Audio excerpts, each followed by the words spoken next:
मालवानी में जो मासूम बच्चों के जनाजे उठाए गए उनके जिम्मेदार कौन? दिनांक 10 जून गुरुवार को शाम के वक्त मालवानी इलाके में मासूम बच्चों के जनाजे उठाए गए, आखिर उनके जनाजों का जिम्मेदार कौन है? मलाड पश्चिम के मालवानी में बुधवार रात एक 4 मंजिला इमारत गिरने से कम 12 लोगों की मौत हो गई और 7 घायल हो गए। इमारत का मालिक 48 वर्षीय मोहम्मद रफीक सिद्दीकी दूसरी मंजिल पर रहता था और उसका भाई दूसरी मंजिल पर रहता था। इस घटना में रफीक की पत्नी, उनके भाई शफीक और उनकी पत्नी सहित 6 बच्चों की मौत हो गई। इमारत के दुर्घटनाग्रस्त होने पर रफीक बाहर निकल गया था। स्थानीय लोगों ने बताया कि इमारत से एक और व्यक्ति लापता है। स्थानीय निवासियों के अनुसार घटना बुधवार रात करीब 11 बजे की है। बीएमसीएस डिजास्टर मैनेजमेंट सेल को मालवानी में अब्दुल हमीद रोड पर न्यू कलेक्टर कंपाउंड स्लम से रात 11:10 बजे ढहने की सूचना मिली। घटना एक झुग्गी बस्ती में हुई जो कलेक्टर की जमीन पर है। मरने वाले रफीक के परिवार के 9 सदस्यों में उनकी पत्नी रायसा बानो और शफीक की पत्नी इशरत बानो और उनके बच्चे शामिल हैं। तौसीफ 15 साल, अलीशा 10 साल, ताहिस 12 साल, अलीना 6 साल, आसिफा 5 साल और अल्फिशा जो 1.5 साल की थी। वहां किराए पर रहने वाले 2 परिवारों के 2 बच्चों साहिल सैयद 9 साल और जॉन हिराना 13 साल समेत 3 और लोगों की मौत हो गई है। उनके माता पिता गंभीर रूप से घायल हैं और उनका शताब्दी अस्पताल में इलाज चल रहा है। मरने वाले 12वें व्यक्ति इसु भाटिया हैं। मारीकुमारी हिराना 30, धनलक्ष्मी बेबी 56, सलीम शेख 49, रिजवाना सैयद 33, सूर्यमणि यादव 39, करीम खान 30 और गुलजार अहमद अंसारी 26 घायल हो गए और उनका शताब्दी अस्पताल में इलाज चल रहा है। एक पुलिस अधिकारी ने बताया कि मारीकुमारी हिरन्ना की हालत नाजुक बताई जा रही है। पुलिस ने बताया कि जॉन और उसकी मां मारीकुमारी अपनी दादी धनलक्ष्मी से मिलने जा रहे थे। बगल के घर में रहने वाले मुनीर अहमद ने कहा, बुधवार की रात करीब 11 बजे जब मैंने शोर सुना तो मैं घर पर था। जब मैं यह देखने के लिए बाहर आया कि यह क्या है, तो मैंने देखा कि मेरे पड़ोसी का घर, एक ग्राउंड प्लस 3 स्ट्रक्चर, थोड़ा झुका हुआ था। मैंने तुरंत घर के मालिक मोहम्मद रफीक को फोन करना शुरू कर दिया और कुछ ही सेकंड में ढांचा बगल के घरों पर गिर गया। घटना के तुरंत बाद पड़ोसी मौके पर पहुंचे और मलबे में दबे लोगों को बाहर निकालने लगे। इससे पहले कि दमकल और पुलिस आती, पड़ोस के रहने वाले युवकों ने 3 लोगों को बाहर निकाला और उन्हें रिक्शा में अस्पताल ले जाया गया। लेकिन जब हर कोई मलबे के नीचे फंसे लोगों की जान बचाने में मदद करने की कोशिश कर रहा था, यह देखकर दुख हुआ कि कुछ असामाजिक तत्व फंसे हुए लोगों के सेल फोन, नकदी और कीमती सामान चोरी करने के इरादे से पहुंचे, रफीक के पड़ोसी सुहेल शेख ने कहा। यहाँ बिना लोहे के बीम स्पोर्ट के कई ग्राउंड प्लस 3 स्ट्रक्चर हैं जो एक खतरनाक चीज है। घर के मालिक के साथ साथ बीएमसी वार्ड कार्यालय और कलेक्टर कार्यालय के अधिकारी भी इस घटना के लिए जिम्मेदार हैं, जैसे कि उन्होंने इस तरह के ढांचे के खिलाफ समय पर कार्रवाई की होती तो घटना को टाला जा सकता था। कई मासूम बच्चे और लोग नहीं मरते। मुझे उम्मीद है कि अधिकारी इस घटना को गंभीरता से लेंगे ताकि आगे कोई दुर्घटना न हो, एक निवासी ने कहा। गुरुवार को मुख्यमंत्री उद्धव ठाकरे ने पर्यावरण और संरक्षक मंत्री आदित्य ठाकरे के साथ कांदिवली के शताब्दी अस्पताल का दौरा किया और वहां भर्ती हुए घायल लोगों के बारे में जानकारी ली। सीएम ठाकरे ने पीड़ितों के वारिसों को 5 लाख मुआवजे की घोषणा की और कहा कि सरकार घायलों के इलाज का खर्च उठाएगी। अस्पताल में सीएम के साथ municipal commissioner Iqbal Singh Chahal, mayor किशोरी पेडनेकर, जिला कलेक्टर मिलिंद बोरेकर भी मौजूद थे। हेलो फ्रेंड्स, मैं हूं अब्दुल समद शेख। आप देख रहे हैं 24 यस न्यूज। जैसा कि आपको मालूम है कि 9 जून की रात मलाड वेस्ट मालूनी कच्चा रोड गेट नंबर 8 में 3 मंजिला एक इमारत गिर गई थी, जिसमें 12 लोगों की मौत हो गई। 12 लोगों की मौत में कई बच्चे शामिल हैं, औरतें शामिल हैं, पुरुष शामिल है।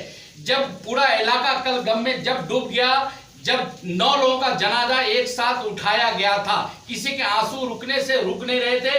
पूरा मालाड मालोनी गम में डूब गया, बल्कि पूरा मालाड मालोनी गम में नहीं डूबा, बल्कि पूरा हिंदुस्तान जो इस न्यूज को देखा है, सुना है, पूरा महाराष्ट्र मुंबई गम में डूब गया। यही वजह है कि नेताओं का, एमपी का, एमएलए का, मिनिस्टर का आने जाने का सिलसिला शुरू हुआ। हालांकि गवर्नमेंट ने सहायता राशि देने का ऐलान किया, लेकिन एक सहायता राशि देने से काम नहीं चलेगा। जिसकी जान चली गई वापस नहीं आ सकती है। लेकिन ये होना चाहिए कि जब कोई इमारत बने, जब कोई घर बने, उसका पिलर मजबूत हो, उसका ढांचा मजबूत हो। जो घर बनाते हैं उनको देखना चाहिए कि इसमें मटेरियल अच्छा डाला जा रहा है कि नहीं, पिलर इसका मजबूत है कि नहीं, चाहे वो कॉन्ट्रैक्टर हो या मकान मालिक खुद से घर बनाता हो, क्योंकि फिर दोबारा ऐसी जान नहीं जानी चाहिए। जो बहुत बड़ा हादसा ये हुआ है, पूरा इलाका गम में डूबा हुआ है। 24 यस न्यूज भी उन लोगों के साथ है जिनके परिवार इस दुनिया से चले गए, उनके गम में बराबर का शरीक है। आइए देखते हैं ये रिपोर्ट। कैमरामैन सादाब के साथ अब्दुल समद शेख, मुंबई। वसीम साहब, 24 यस न्यूज़ में आपका स्वागत है। मालोनी में कल 9 तारीख को रात को 10:30 बजे एक इतना बड़ा हादसा हुआ जिसमें 12 लोगों की अभी तक मौत हो चुकी है, 7 लोग से ज़्यादा जख्मी हैं।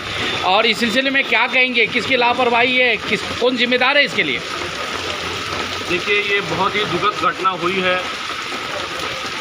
2-3 परिवार के लोग शहीद हो गए हैं, लेकिन यहाँ का प्रशासन जिस तरह से बारिश का बहाना बना रहा है, मुझे लगता है ये सही नहीं होगा। इस घटना पे कोई सियासत करने का ये समय नहीं है, लेकिन मैं यहाँ के स्थानीय आमदार जो स्वयं मिनिस्टर हैं और यहाँ के गार्जियन मिनिस्टर भी हैं, ये उनके ऊपर सवाल ज़रूर उठता है कि उनके नाक के नीचे यहाँ पे क्या चल रहा था और उनको क्यों नहीं खबर हुई। और उनके लोग ही कहीं ना कहीं वहाँ पे जो मुझे जानकारी मिली है कि उनके लोगों ने ही उसकी तामीर करवाई थी। तो किस बिना पे तामीर और उसमें कौन सा मटेरियल इस्तेमाल हुआ, तो कहीं ना कहीं इनकी जिम्मेदारी है। और अगर जो आपकी जनता है तो उसका आपको ध्यान रखना चाहिए और ये आपकी नैतिक जिम्मेदारी है। इससे पहले भी अगले साल मंजिल गिरने से 2 लोगों की मौत हुई थी। इससे पहले 1 लोग की मौत हो चुकी है, जख्मी होते हैं। लेकिन अब तक का मालवनी में ये बड़ा हादसा है जिसमें एक फैमिली के कम से कम 8 से 9 लोग की मौत हो गई है। मुझे लगता है बार बार इस तरह के जो हादसे होते हैं, यहाँ की बीएमसी जो पूरे विश्व की सबसे अमीर बीएमसी है, उनको इस पर संज्ञान लेना चाहिए। और जिस तरह से ये हादसे हो रहे हैं, ये बहुत ही दयनीय है और कहीं ना कहीं यहाँ के सिस्टम पर एक बड़ा प्रश्न चिन्ह उठता है। अपोजिशन लीडर दिरेकर साहब आए थे, बाकी सभी लोग आकर के गए, लेकिन अपोजिशन कहीं ना कहीं इस मामले में कमज़ोर क्यों पड़ती है कि आखिर वो सरकार पे अपना दबाव नहीं बना पाती है कि अनलीगल कंस्ट्रक्शन चालू रहता है, इतने हादसे होते रहते हैं, उसके बाद भी कंस्ट्रक्शन नहीं रुकता है। अपोजिशन इस पर आवाज़ क्यों नहीं उठाती है? ये समय मैंने आपको पहले ये राजनीति का समय नहीं है। अभी तो फिलहाल इतना बड़ा हादसा हुआ है, मैं खुद उस जगह पे गया हूँ और जगह और वो जो हालात देख के एकदम रूह को एकदम एक बहुत ही दुख पहुँचा है। तो मुझे लगता है इस टॉपिक पे बात हो सकती है। अभी तो फिलहाल जो ज़ख्मी हैं उनको कैसे अच्छा इलाज हो और जो जिनकी मृत्यु हुई है उनको ज़्यादा से ज़्यादा कैसे मदद पहुँचे, इसका हम लोग इस पर जिक्र कर रहे हैं। जैसे कि आपको मालूम है, सुबह ही प्रधानमंत्री जी ने स्वयं ट्वीट किया और उन्होंने इस घटना पर दुख जताया और यहाँ जो मृत परिवार है उनको 2-2 लाख का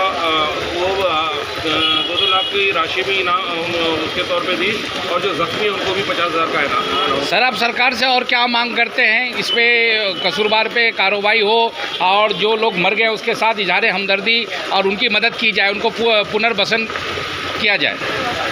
जो इस हादसे का शिकार हुए हैं, हम लोग उसके साथ पूरी हमदर्दी के साथ हैं। उनके साथ जो ये हादसा हुआ है, उनके लोग जो गए हैं उनको तो हम लोग उनकी कमी तो पूरी नहीं कर सकते, लेकिन परिवार के साथ हमारा पूरा परिवार, हमारा पार्टी के लोग उसके साथ खड़े हैं और उनको उचित मुआवजा मिले इस महाराष्ट्र सरकार से, ये हम लोग मांग करेंगे। और इस तरह के जो कंस्ट्रक्शंस हैं, मैं अपील करता हूँ बीएमसी से और यहाँ की सरकार से कि कहीं ना कहीं और हादसा ना हो, इस पर बहुत ही गंभीरता से सोचने की ज़रूरत है और मुझे लगता है और हादसे ना हो, इस पर संज्ञान लेना चाहिए। Okay, thank you.